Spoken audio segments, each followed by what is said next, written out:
you so much for inviting me. I'm very happy to be here. Today I'll be talking about optic glioma and whether oncological treatment can preserve visual function.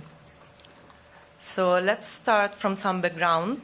Optic pathway glioma are low-grade glial tumors that can arise anywhere along the visual pathway, and they're more common in children with neurofibromatosis type 1.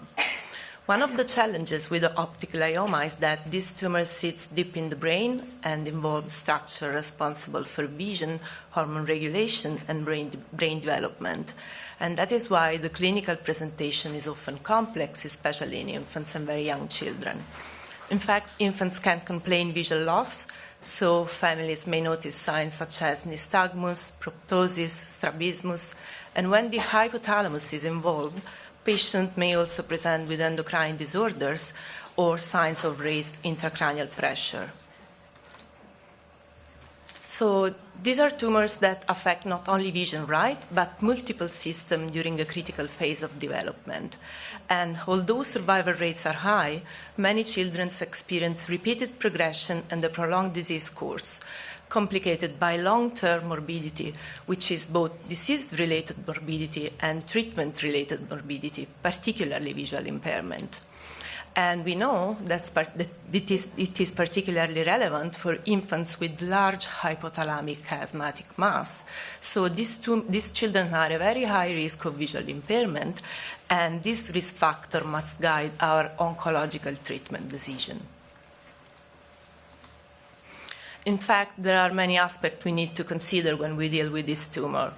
The first question is whether it will have an indolent behavior, so that can be safely monitored. However, at the same time, we need to assess the risk of functional impairment in order not to treat too late. And we also need to assess the potential side effects of treatment. So every decision requires a careful balance between risk and benefit, and this is why the management of optic glioma requires a multidisciplinary team. Today, chemotherapy is the standard treatment for OPG, aiming to control tumor growth while preserving function.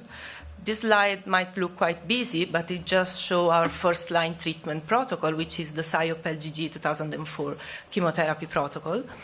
This protocol involves vincristine and carboplatin for 18 months and has shown good results with relatively manageable toxicity. In fact, the overall survival at 5 years is 89%, while the 5-year progression-free survival is 71%, well, this is in children with NF1. And, the overall survival means how many patients are alive after a certain number of years, while the progression-free survival means the length of time in which the tumor does not grow. So it means that 7 out of 10 patients did not have any tumor progression 5 years after the start of treatment, which is good for brain tumors. But what about visual function? What can a child actually see or do every day? Well, the results of the trial I showed you before were published in 2018, and with this treatment, vision improved in only 21% of patients, while it remains stable in 39% of cases that sometimes might still be considered a positive result, but it worsened in 40% of patients. So this tells us something very important. Even when we control the tumor, vision does not always follow the same path. And we know, again, that's particularly true for children below 5 years of age with extensive optic pathway involvement. But do we really know the visual results of children with OPG? Well, the visual results of clinical trials are important, but they only tell us part of the story. In fact, clinical trials report outcome at a specific time point, which is after a certain line of treatment.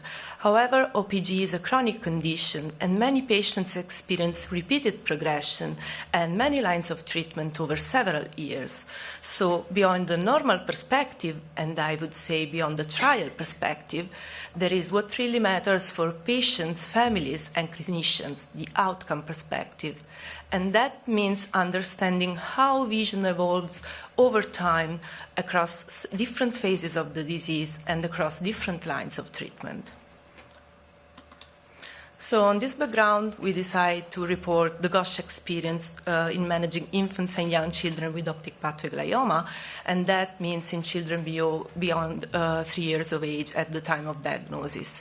In fact, as I emphasized earlier during this talk, this is the most fragile population and also, to be honest, the most difficult to analyze and to assess. In fact, the first 3 years of life is a critical phase for visual maturation. Here you can see a visual developmental graph, and you can see how vision changes from birth to up to 3 years of age when it reaches almost adult values. The gray lines are the lower for age limit for vision, so every value above the gray lines is normal for age vision, while those below the gray lines are abnormal for age vision. So, for example, a 1-year-old child can have a visual acuity of 0.7, which is normal for age, yet his visual acuity is expected to improve up to 0.2 after 3 years of age.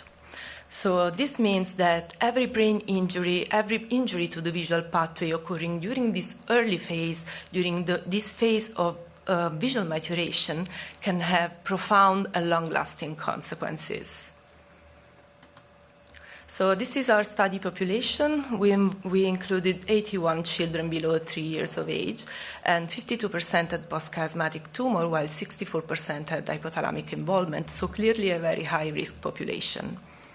Here you can see the treatment. Well, treatment was typically multimodal, involving chemotherapy, surgery, sometimes radiotherapy, and targeted agents.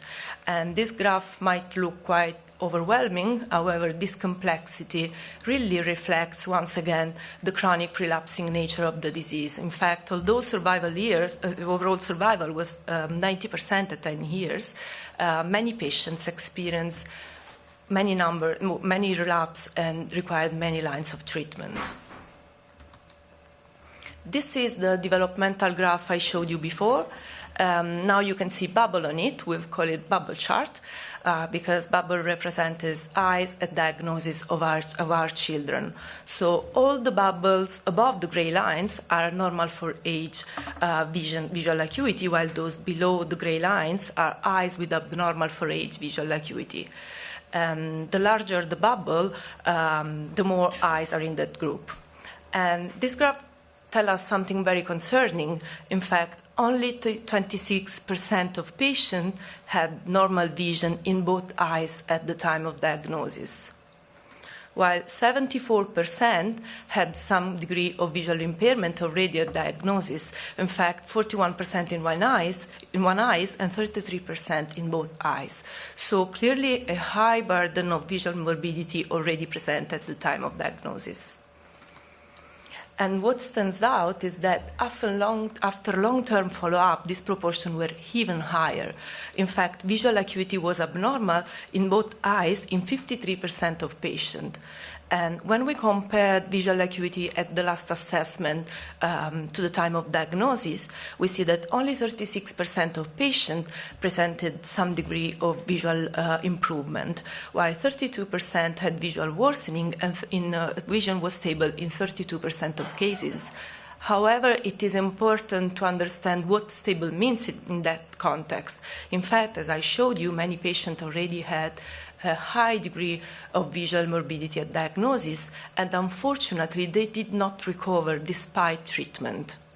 So overall, this shows us that early damage is common, recovery can be limited, and long-term monitoring is essential.